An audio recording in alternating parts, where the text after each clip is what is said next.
Hello everyone, hi and welcome to today's Cities, Regions and Sustainability Transitions seminar. Today's session we're focusing on path creation and sustainability transitions. Great to have you all here from wherever you're coming from. If you want to say hi in the chat, please do. Just before I introduce the speakers though, I just wanted to say a couple of things about the Regional Studies Association, who have really brilliantly supported this seminar series so far and are doing loads of other stuff at the moment that it's worth just briefly highlighting. If you're not aware of, if you haven't come across the Regional Studies Association before, they're the global and interdisciplinary network for urban and regional research, development and policy. And they try to support members through a range of things, through research, through funding schemes, through networking, publishing opportunities. And they see themselves as a space to grow research and careers. Now, as a response to what we're all going through at the moment with COVID-19, the crisis, global crisis around that, regional studies have been really kind of ceaseless in the amount of work they've been doing to support members and support people to do a range of different things in different ways to how we've done in the past. So they've been running a series of webinar series. So one of those is the one today, the CREST series, but also the Region, Cities and Industry webinar series, which is delivering monthly sessions by experts in the fields of regional studies, science, planning, policy. There's also the Professional Development webinar series, which has been offering sessions on academic publishing, networking skills, career development, which has been a really great series, that one. And then this coming June, in place of what would normally be the Regional Studies annual conference, the Regions in Recovery conference is going to, festival rather than conference, will be taking place online from the 2nd to 18th of June. So please look out for details about that. Please look out for calls for papers. We're hoping to do, or we will be doing a call for papers around the themes of our seminar series. So great if you want to get involved with that or any of the other sessions. Lots more other stuff going on. That's just a brief précis of what's going on. There's loads and loads of things that the association has been doing over the moment. They've been incredibly busy. So please do look on the RSA website. They also have a new app, RSA Hub, which you can find in the App Store, which helps to network and attend the virtual events like today. I've nearly finished before I introduce everyone, but just for general information, sort of housekeeping, we are recording the webinar and it'll be available for Regional Studies members in the members lounge. And please use the Q&A function for any questions you have for the speakers. Okay, great, right. So turning to today's session. So as I said, today's session is on path creation for regional sustainability transitions. We'll be having talks from Camilla Klebner and Janneke Mattes, and from Christian Binz. And just a very brief introduction to each of them. So Camilla is postdoctoral researcher at the Institute for Social Sciences at the University of Oldenburg. And her current research is focusing on regional energy transitions in German regions. And she's working with Janneke Mattes on the Linnea project. Janneke Mattes is the Professor of Organisation and Innovation at the University of Oldenburg. And her research interests include innovation studies, collaborative innovation, regional embeddedness, sustainability transitions, and she's leading the Linnea project. And then Christian Binz is a tenure track group leader at the Department of Environment and Environmental Social Sciences at the Swiss Federal Institute of Aquatic Science and Technology. And he's also an affiliate researcher at Circle at the Lund University. His main research interests are around international geography of sustainability transitions. And he combines insights from transition studies, economic geography, and institutional sociology to explore how multi-scalar dynamics influence innovation in clean tech industries and sustainability transitions. Okay, without any further ado, I'm going to hand over to our first speaker, which is Camilla. She's going to take us through her presentation. She's going to talk for about 15 minutes and we'll pass straight over to Christian from that, and allowing us around 20-25 minutes for questions and discussion. Okay, so straight over to you, Camilla. Thank you, Will, for this very nice introduction. I think I'll just jump straight in. So I'll just try to share the right screen here. There we are.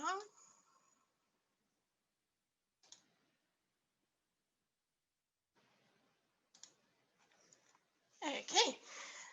So I'm just going to talk about a paper that we have recently published in Environmental Innovation and Societal Transitions.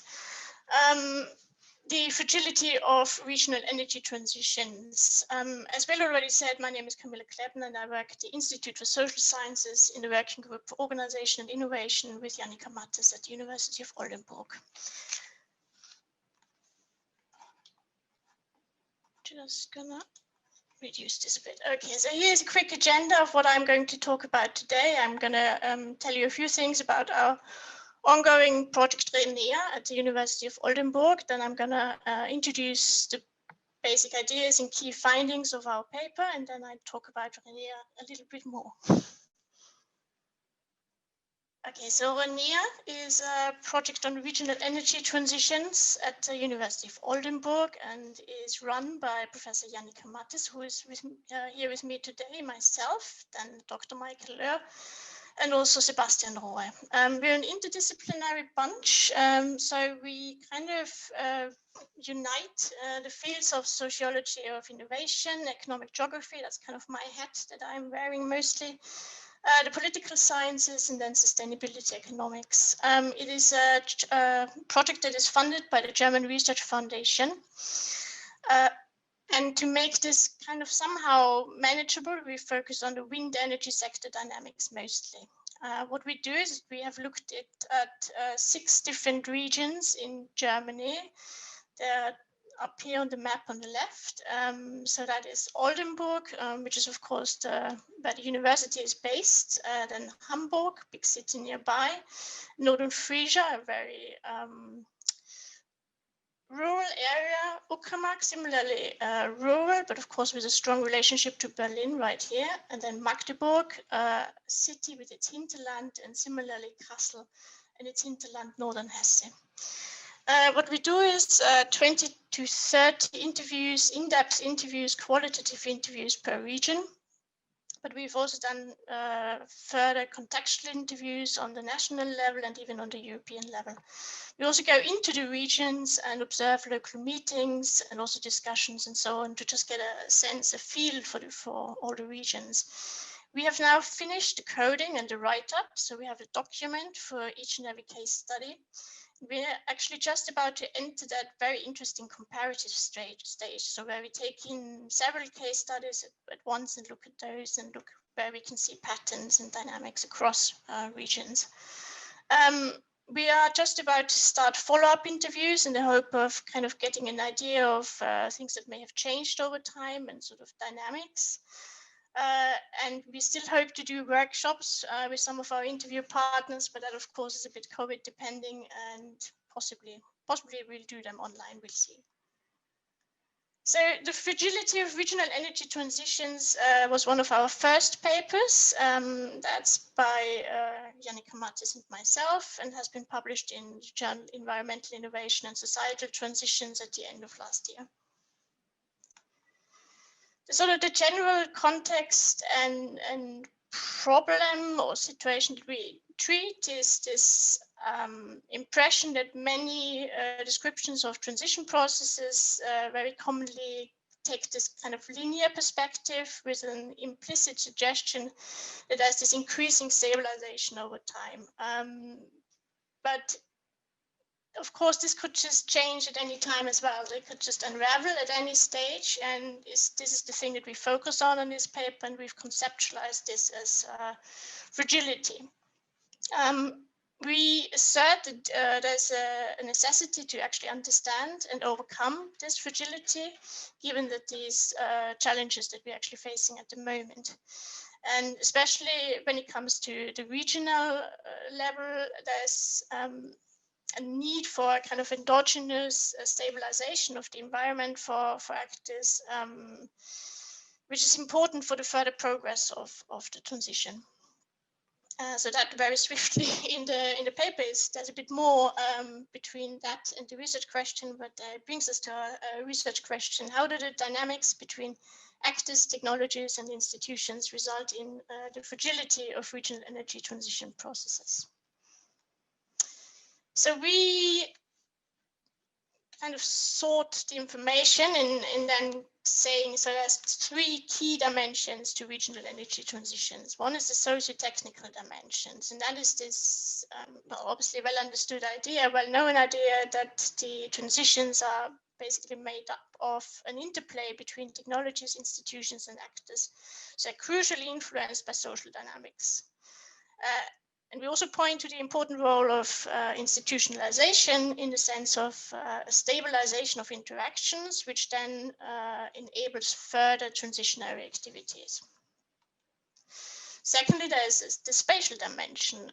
So space obviously matters, and also the regional level in particular is very important. So regional level is also the focus of our project. Of course, all the regions are very specific, so that based on the place specificity is very important, and then the regions are also embedded on multiple scales, which I think Christian is going to talk about more as well. So that makes the regional transition process susceptible to dynamics, not just on the regional, national, and also international level, but also from kind of the level below, so from within the region, from the local level. And then there's a temporal dimension, so time dynamics. So there's lots of models, or several models out there on which divide the transition in phases, and we draw on that as a kind of heuristic. There's also been a tendency to focus on the early stages of transition. Of course, innovation is a very interesting topic. So there's been a bit more focus on those stages, but also recently there's been more interest in the later stages. So maturity of industries, also having to phase out industries, what does that do to the transition? So we've tried to develop a kind of framework, or maybe it's better to call it a heuristic, of a way of thinking about the social dynamics for each phase, and then to show what makes the transition fragile in each phase. So for the initiation phase, we would say that the process is extremely, so in those early stages when you've just got forming initiatives, the process is very heavily dependent on the relationship building capacities of individuals. If there are no new networks and alliances created, then initiatives tend to remain localized and new approaches are unlikely to spread. In the expansion phase, so when you kind of do your upscaling or ideas spread basically, and change starts to happen on a wider scale, there's this kind of cautious stabilization around new solutions and approaches, but this could yet prove insufficient to actually support further activities. At that stage, cross-sectoral alliances are very important in order to counteract competition pressure and also conflicts over the direction of change. Then in the consolidation phase, which is of course often connected to the maturity of an industry, it can be in terms of social dynamics that the initial innovators actually lose an interest and tend to disengage from well-established networks. So the novelty kind of goes away. There's also a possibility that there's a perception of matter of course development, and this mixture of political and societal dynamics on all kinds of levels actually affects the trust in this transition, or even in the associated industries on the regional level. So what we assert is that there's fragility in all phases,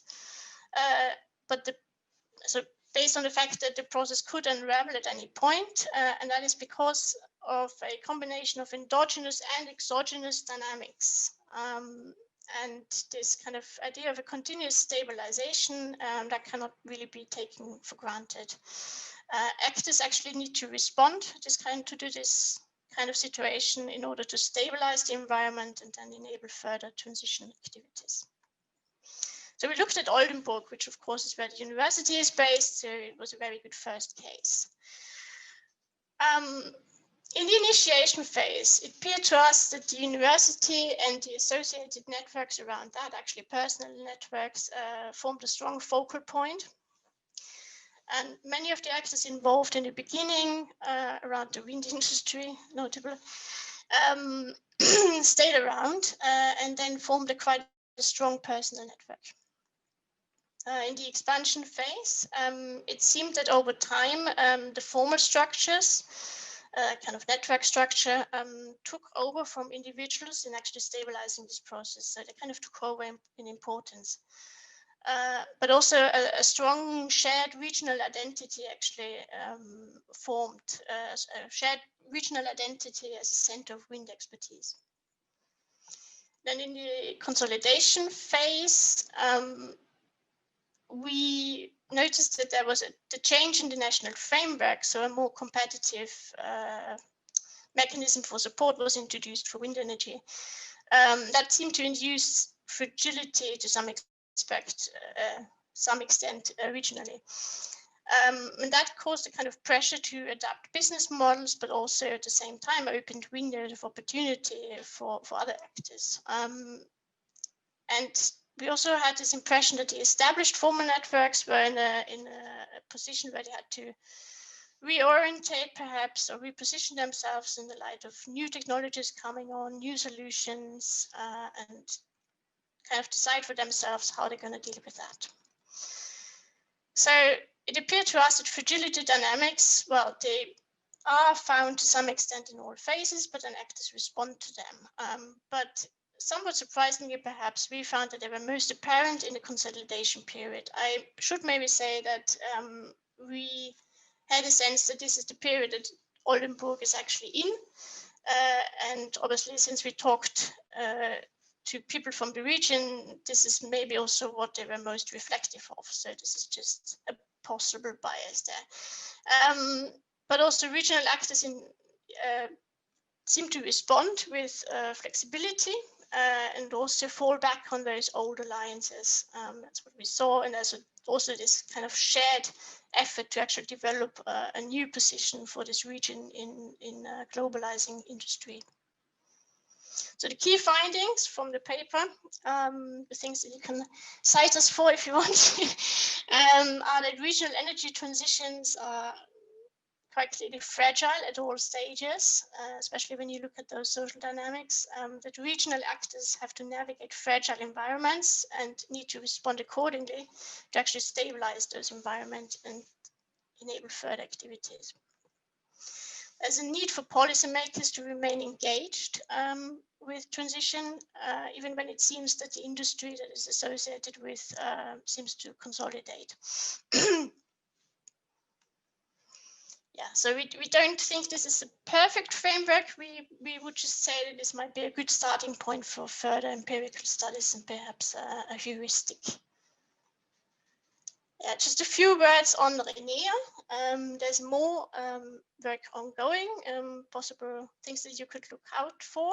So we're also working on those strategies of actors in this kind of phase 2 or phase that we are in at the moment of the transition. That is a working paper by my colleague, Michael Löhr and Jannica Mattes.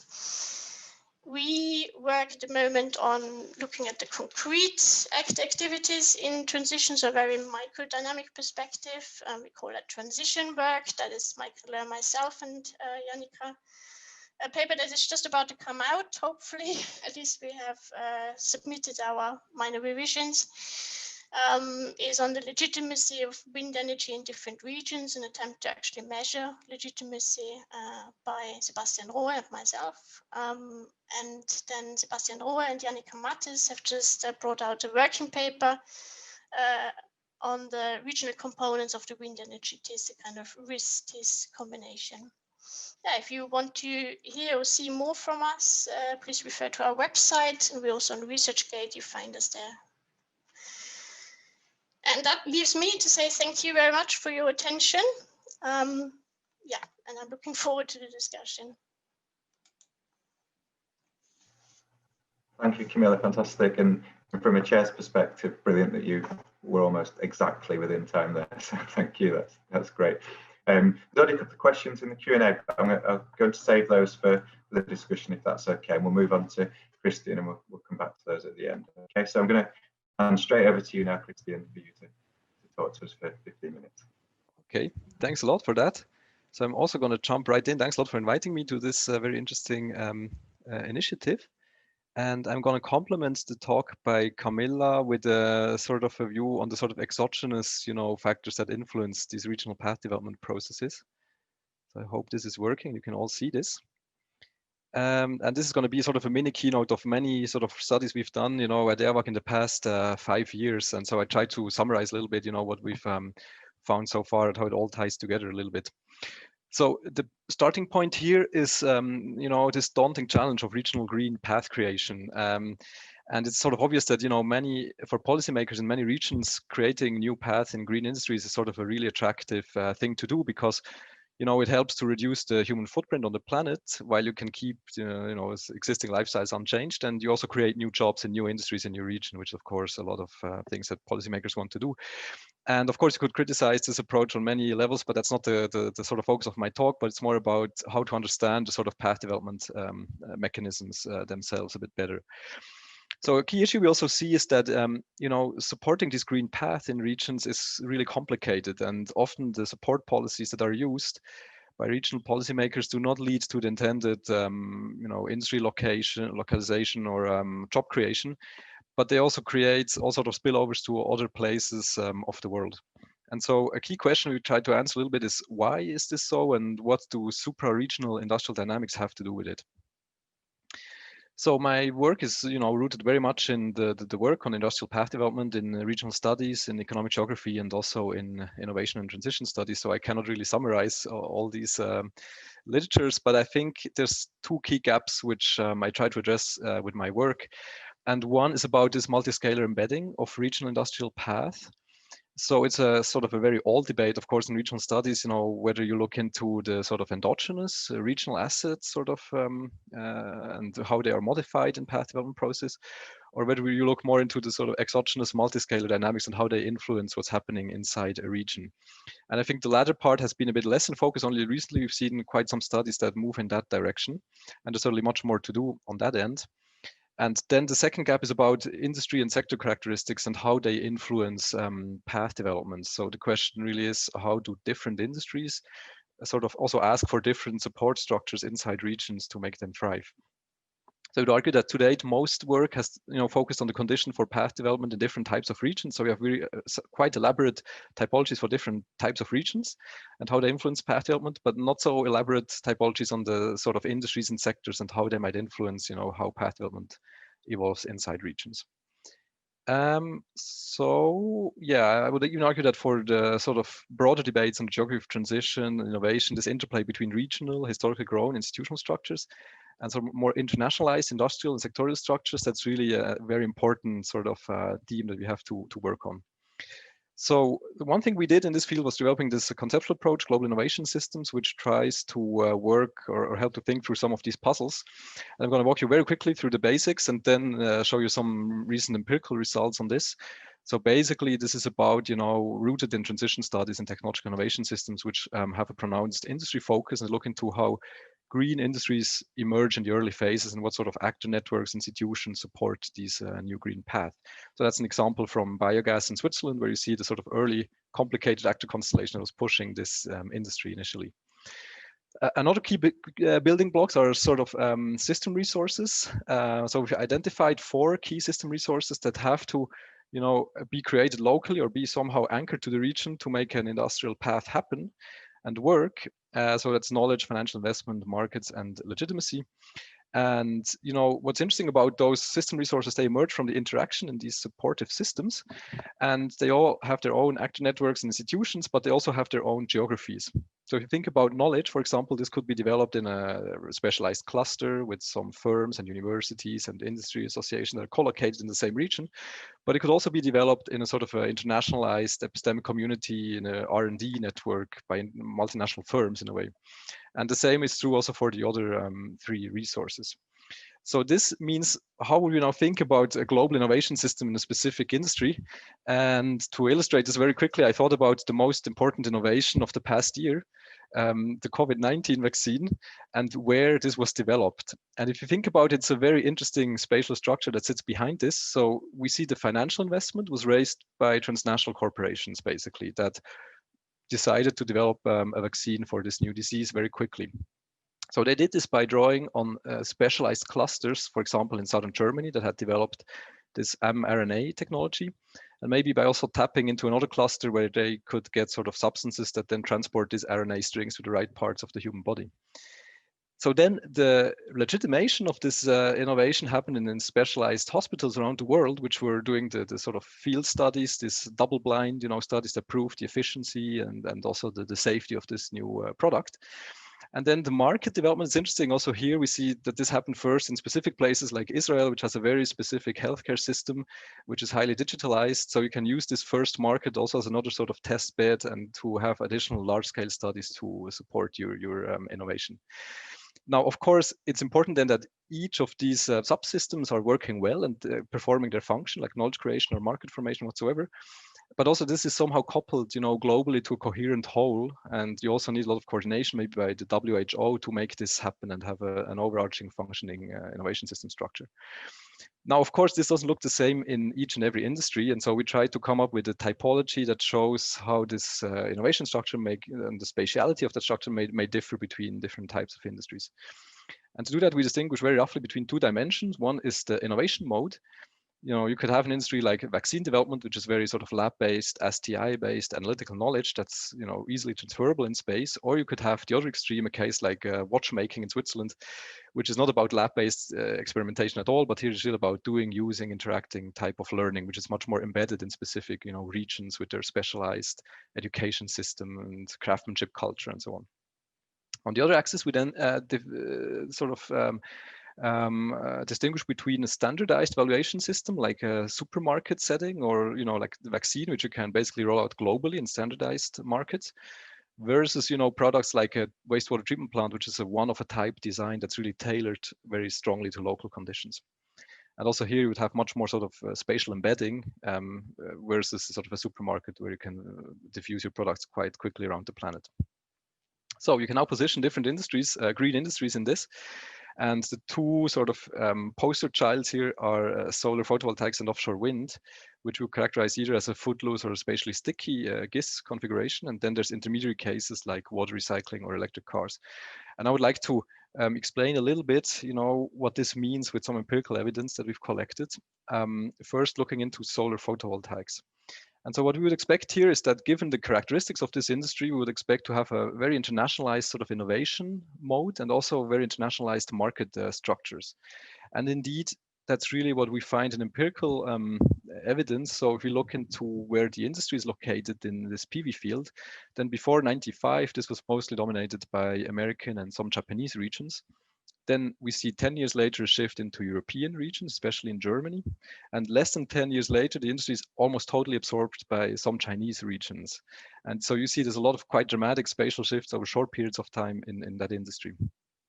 If we look into how China developed its regional path in this industry, we went to China, had quite some interviews there, and we found that actually this path development was very strongly or almost exclusively relying on anchoring the external sort of resources that were available elsewhere in this global system, and then anchoring this into the sort of regional context in eastern Chinese provinces.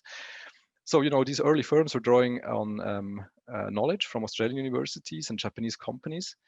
They were depending on investment from US investment banks quite heavily, and they almost exclusively targeted an export market, large export markets in Germany and European regions. Now, if you compare this with wind power, we would expect a very different picture because wind turbines are such complicated machines and you need to basically have a lot of components that are tailor-made and then combined with each other in a complex machine. And so this implies that you have to collocate the innovation part with the valuation part. So doing, using, interacting, sort of, learning from failure, experimentation is really key in these sort of industries. And we would expect to have a much more regionalized innovation system structure.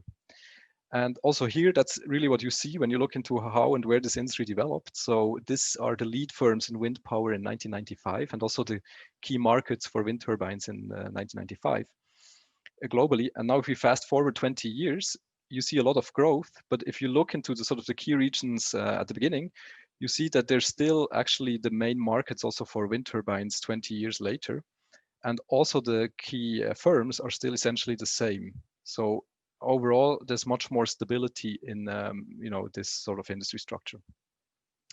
Now, I would like to spend some time with water recycling as a third case, because that's what we do most research on at EAWAG, which is sort of a water research institute. And here we have an interesting other starting situation, because what we see in the water sector is that a lot of the innovation is STI based. So there's a lot of basic knowledge that's created in a lab setting. But then the market evaluation structures, they're much more regionalized and context dependent.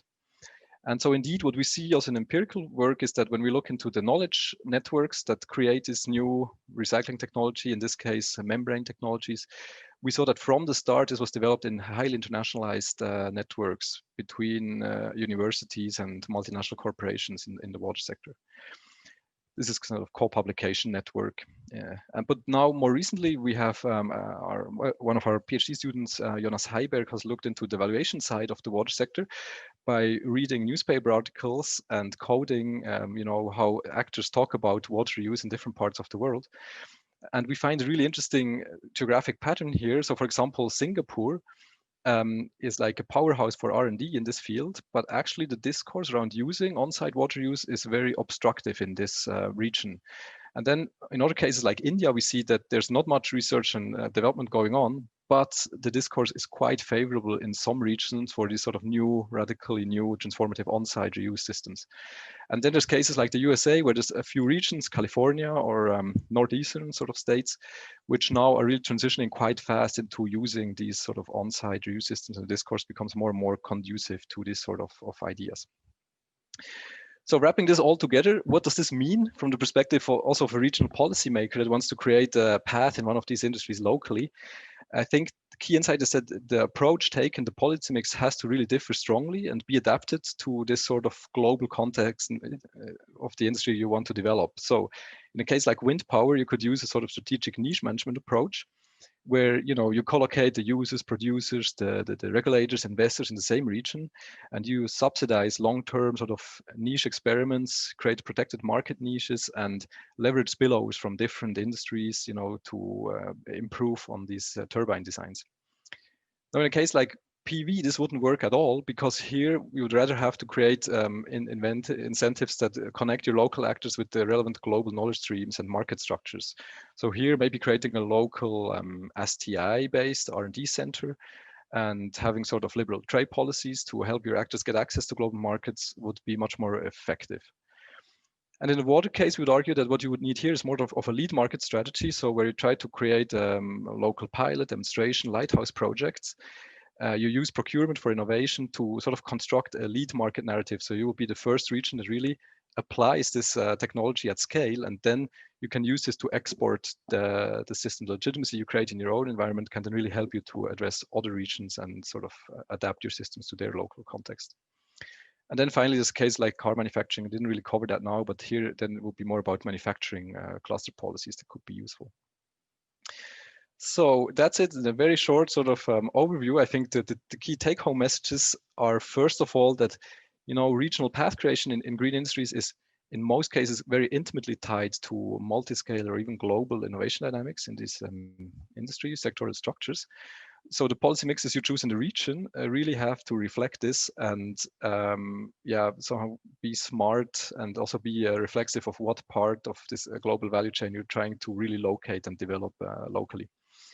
And maybe more as an outlook, I also think that there might be, of course, more or less promising combinations of certain types of regions and certain types of industry, that could be, more conducive or less conducive to actually creating a path. So for example, with the Chinese example, we could see that a sort of peripheral region could still develop a path in a mobile, sort of spatial, footloose, GIS type of industry, but it would probably have had a really hard time to develop a sort of a more sticky industry, in the same place, unless it had a very strategic long-term sort of, perspective in policy support. So that's it in a nutshell. There's, of course, much more to think about in this direction, but I would like to stop here and thank you for your attention, and also all my great collaborators at EAWAG in supporting, conducting some of the research I've presented here. So thanks a lot. Thank you, Christian. That's fantastic. That's some really, really interesting stuff, and that's food for thought there for me anyway. So So we have around 20 minutes or so for some discussion now. So thanks to you both for keeping time there to allow us this space and time to talk for a little while. We've got a good few questions already posed, and I'm sure people will put more in as we go along. I'm going to start with a broad question for you both, which is about the idea of path creation and its relationship to the concept of transition and the idea of transition. And I wondered if you might be able to tell or explore that a little bit for us. Now, start with Camilla and Janneke, and come on to you, Christian, from there. Thank you, that's very kind. Path creation. The theme, of course, of the session is path creation. The paper, we talk about transition a lot. I think we both draw on our backgrounds in innovation studies strongly in the paper. So all the dynamics that we describe, we draw strongly, I think, on those backgrounds. Yet we made a deliberate effort to speak of social dynamics and approaches and solutions rather than innovations or technological innovation specifically, to make the framework as broadly applicable as possible, because I just say how I understand the relationship between path creation and transition. Obviously, that's a different thing for everyone. And to me, path creation is one of those activities that we refer to in the paper. But there's many more. So path creation is absolutely essential in industrial development. It's very important, but there's more than path creation to transition. That's what I would say.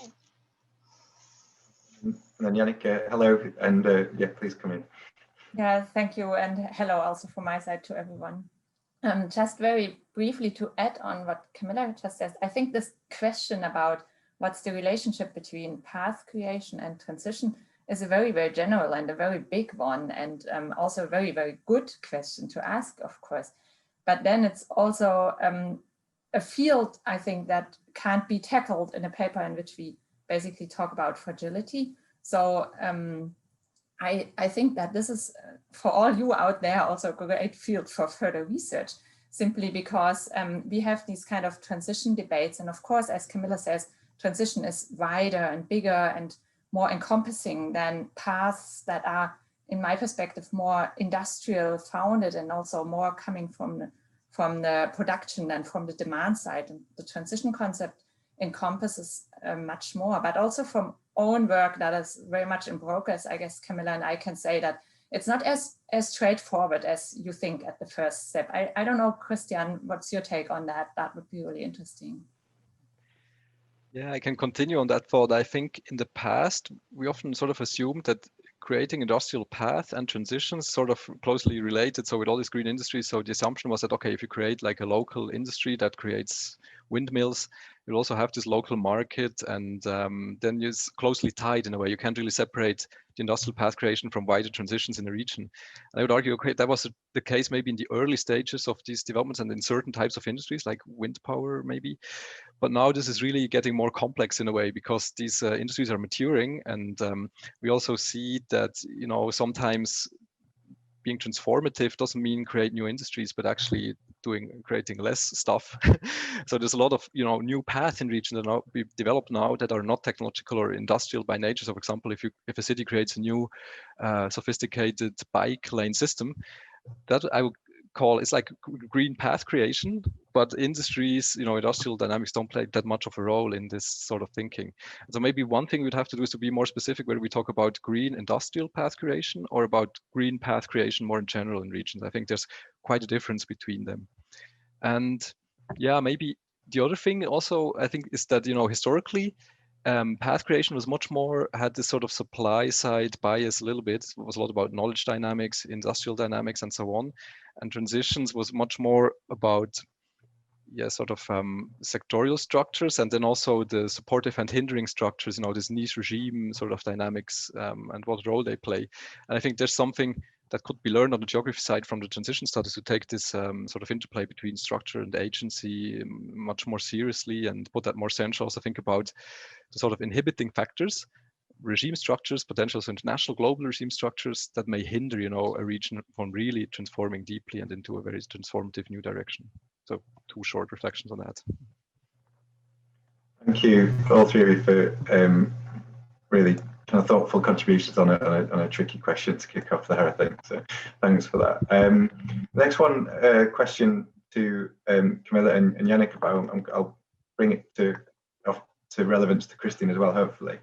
So the question about whether the fragility and the phases that the places go through is typical. Do you think it could be replicated in different contexts? And that's for Camilla and Yannick. And then I was going to ask Christine, perhaps if there was any way you could reflect on fragility within your work as well, and whether you feel that it has relevance and usefulness to your work. So again, starting with Camilla and Yannick.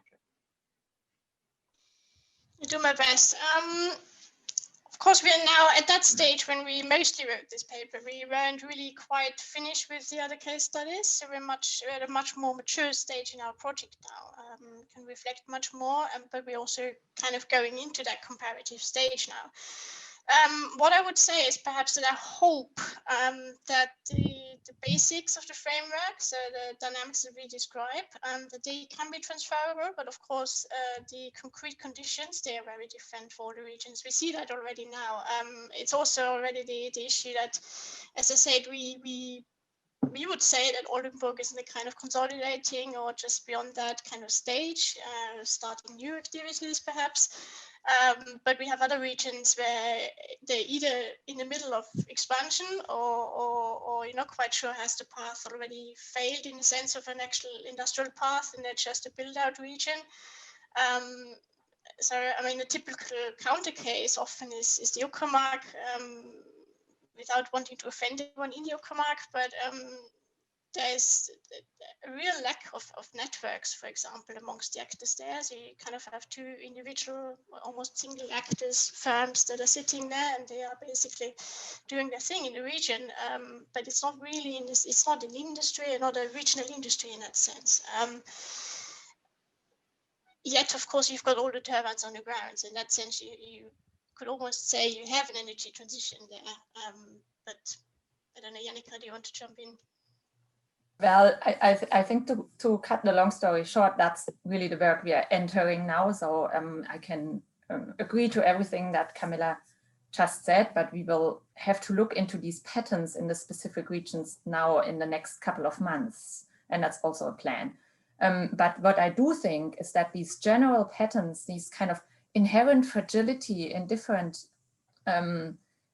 stages, and actually in all stages, and also the spatial specificity, that's generalizable. And I guess I'm very, very sure that we find kind of, or can search for these traces of fragility in all kinds of regions. And of course, the patterns we get, they are different, but we will always have fragility at different moments of the process. And I mean, one of the most important takeaways of that for me is really that we cannot lean back and just say, yeah, okay, now wind energy, for example, is consolidated.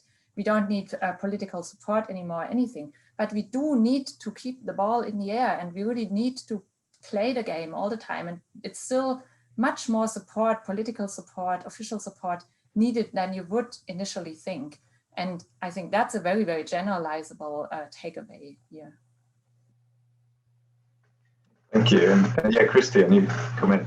Yeah, my reflection on that is more a hypothesis. So I would say that, of course, it depends how fragile your path is depending on the industry. So in wind power, I would assume that once you've created a local path, like in Oldenburg, or you have at least a sort of you're a sub-path of a larger thing happening somewhere close by, you have a quite stable situation for quite some time. And my interpretation of the result was a little bit that the sort of really disruptive type of fragility happened only when the global industry was also consolidating and internationalizing, and a whole new dynamic took sort of center stage in the industry at large. And then, of course, the involved regions, but maybe the ones that are sort of apart from the core regions that were always the center of innovation in a way, had to sort of restructure, and there was also relocation of headquarters to other regions and so on. And I would assume that in other cases like PV, this, the fragility is much higher at each stage. So basically now China's dominating, but the next generation of PV cells could well be developed in yet another part of the world, and then the whole thing will shift again to the next sort of region. So there might be some sort of generalizable also differences one could explore. And the second point is,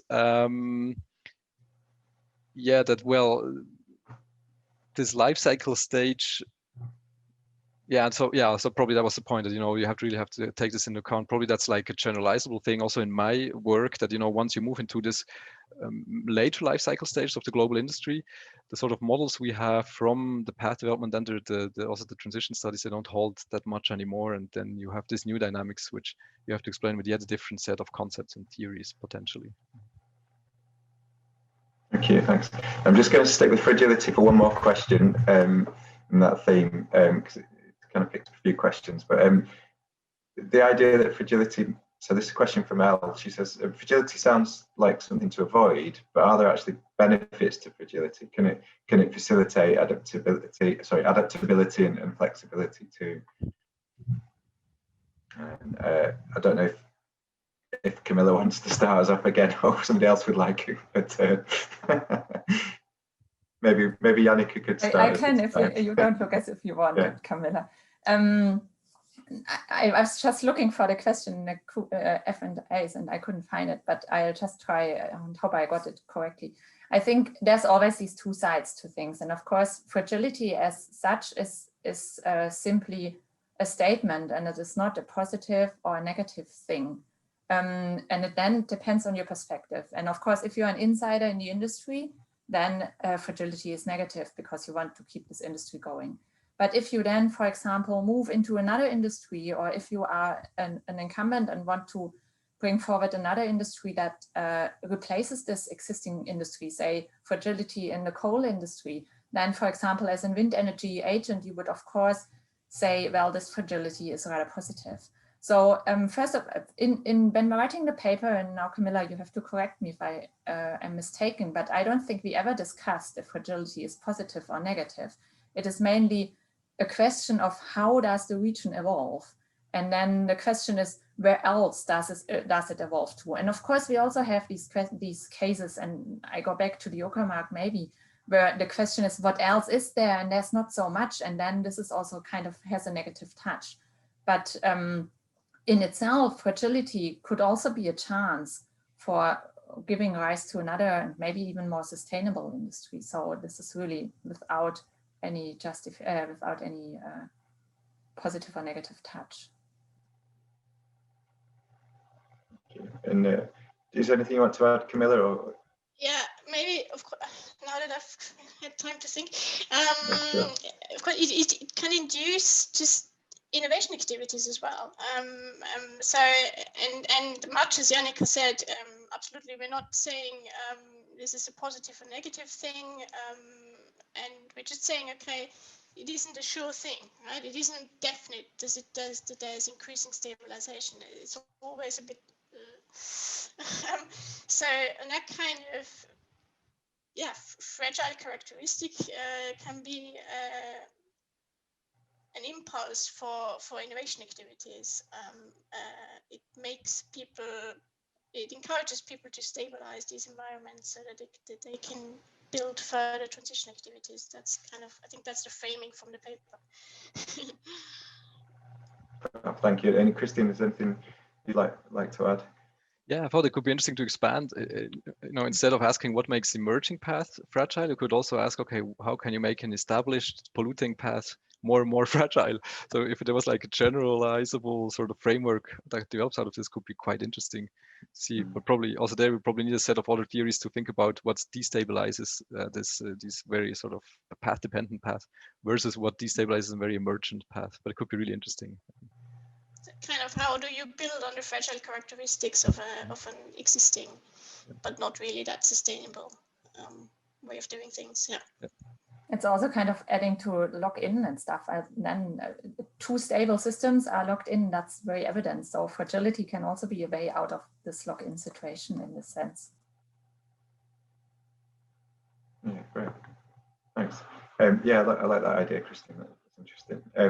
Okay, so a question here from Sebastian, and I think this is more towards Christine, but again, Camilla and Yannick do also contribute if you'd like to. can you integrate the idea of transition phases into the GIS framework? Would you expect all technologies to change the spatial properties of resource formation in a general direction as they mature and diffuse? Yeah, that's a good question. Maybe can I share my screen again? Because I think this really points to actually, I think, a big sort of pillar of a potential future research agenda, because we thought about, what about life cycle dynamics in different industry types? And, so I said before that we feel like the GIS, it works really well in the early industry formation stages, maybe also maturation to some degree. But then once, industries mature, what we very often see is that they go from a sort of more customized valuation system to a highly standardized one. So the products get more and more standardized. The manufacturing processes, the whole logistics get standardized. And so you move sometimes quite dramatically from one sort of quadrant of the global innovation system framework to another, with the sort of also spatial implications. And for example, also in the PV case, maybe you could make an argument now that this has standardized so much. The Chinese firms now have another type of comparative advantage, which will be hard to disentangle also if a new technology comes up. So these sort of dynamics are really crucial, I think. But we haven't really formalized them into a coherent, nice framework just yet. And there's also other cases, like for example, cars, where you could argue that they actually had a very different sort of life cycle dynamic with the rise of electric vehicles. This was more of a sort of diagonal movement in this framework. So you could try to think about this and try to systematize this a bit more. And we're just not there yet. And I think this would be a really exciting agenda for the next 5 to 10 years to sort of dig into this a bit deeper. And Yannick or Camilla, is there anything you want to add from your own insights there? It's fine. No, it's fine. Oh, but yes. Well, just a very brief thought that maybe the question is also not having a phase perspective on everything, but having this dynamic perspective and having this kind of life cycle perspective can be a good alternative that maybe is actually more adequate for an already quite complex framework like SGIS is, to not overload it in the end. So I really like your idea, Christian, and good luck with the work. No, great, thanks.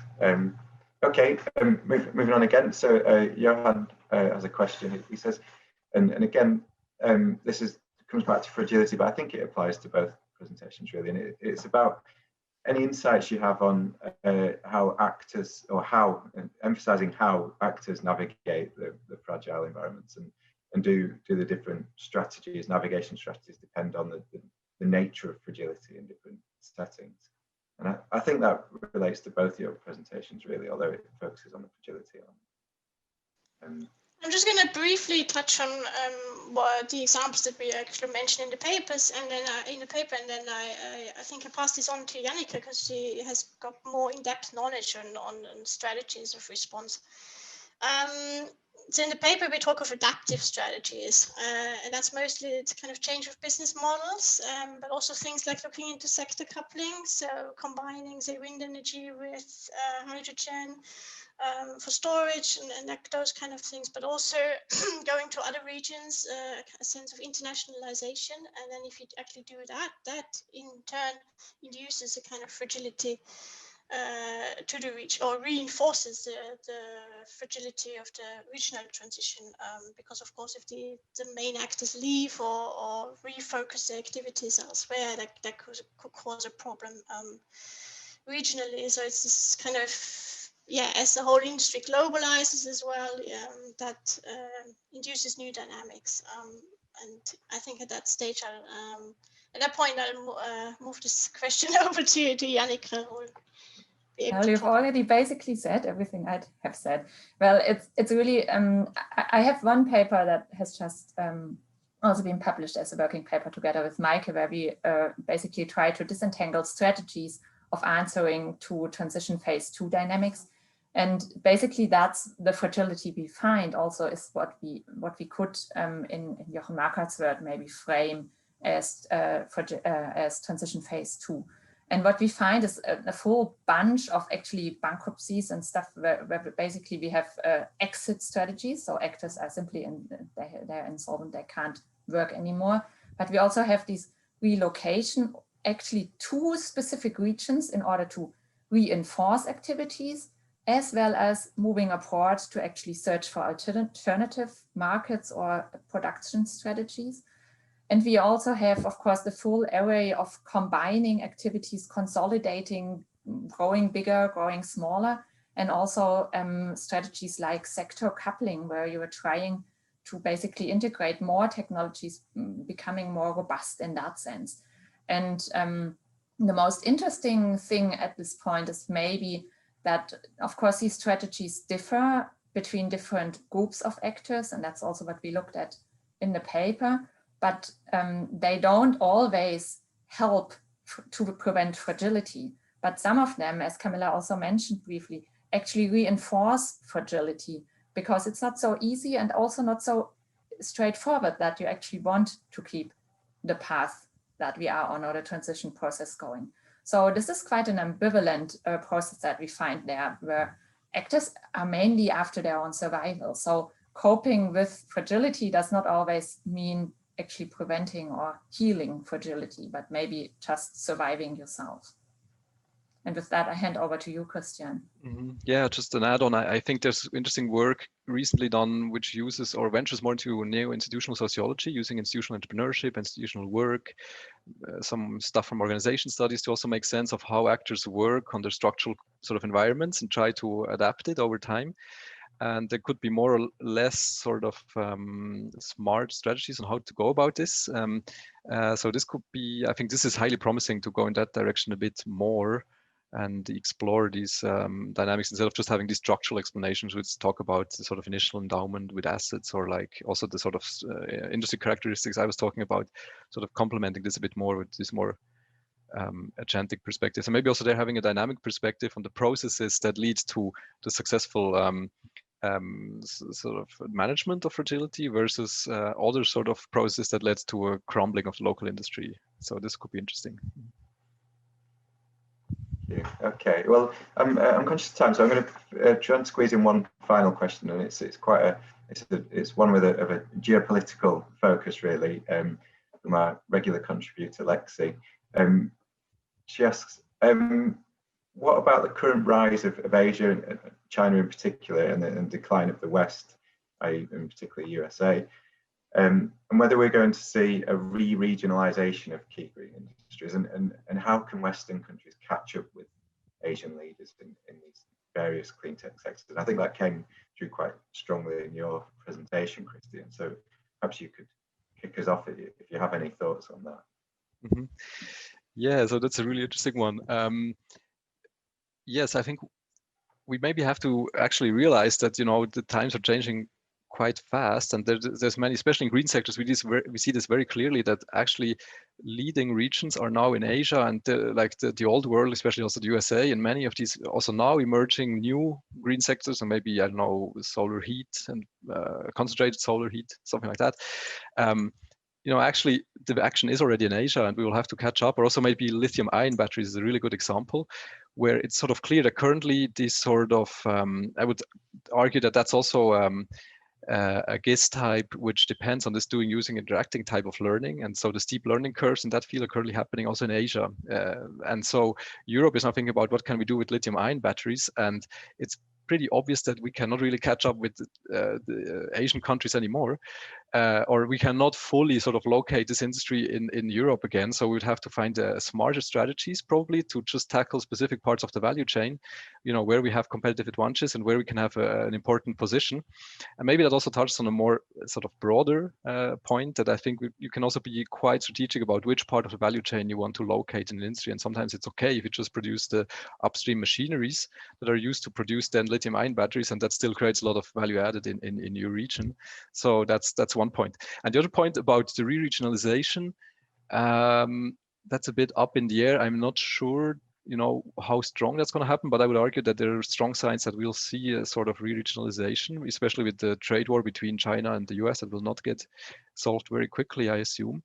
And that we'll have to get used and also prepared a little bit mentally to, thinking about this, what it would mean to sort of re-regionalize certain value chains, production networks. So we might enter a whole new phase of development, which is also based on different, also geopolitical sort of strategies played by different parts of the world. And also there, I think we're not very far with thinking through these issues. That is just starting now, basically. Yeah. Some really interesting stuff there. I was just thinking also about some of the kind of resource exploitation and extraction, and kind of how that perhaps wasn't for obvious reasons wasn't the central kind of concern of either of your presentations, but how that kind of, when you're thinking about changing geographies, how that potentially impacts on those wider exploitative sort of geographies as well. So, yeah. Anyway, sorry I interrupted there, and Camilla and Yannick have probably got something to say too. So if either of you want to add, do, or if you don't, obviously fine. Actually, not so much I'd like to add. I just think that one of the main implications from everything that Christian said, and that I fully agree with, is that this kind of duality between regions and the local and the global is getting yet more and more intense and important, and that this kind of balancing is becoming a more and more important policy task, also to kind of have a counterbalance to these very, very strong Asian regions, and to also kind of pool activities in a sense, and that also means that regionalization is far from being abolished. Fantastic. Well, we're about on time, so I think that's probably a good point to bring things to a close. Just to apologise to people whose questions I wasn't able to fit in. There was a fair few. We had a really engaged audience who had loads of questions for us, really. The ones that we did manage to get through, great questions, but also the ones that we didn't. So apologies to those who we didn't manage to get through. But so I just want to say two things. One is that we have another session due to at the end of February, on the 25th of February, and again in March on the 25th of March. So look out for those on through social media or on the Regional Studies website. Also a reminder about the Regions in Recovery Festival and all the calls for papers that are up and around at the moment, and particularly look out for the one that myself and Laura and Camilla have submitted, please, if you don't mind, that'd be great. Thanks as always to the Regional Studies team, who have been absolutely brilliant in supporting this initiative, and we hugely appreciate it. And then most of all for today, thank you to Camilla, to Yannick, and to Christian for presenting today. There's been really interesting, some great stuff there. So thanks a lot. So that just leaves me to say goodbye to everyone. So goodbye. See you soon. Thanks a lot. Bye bye.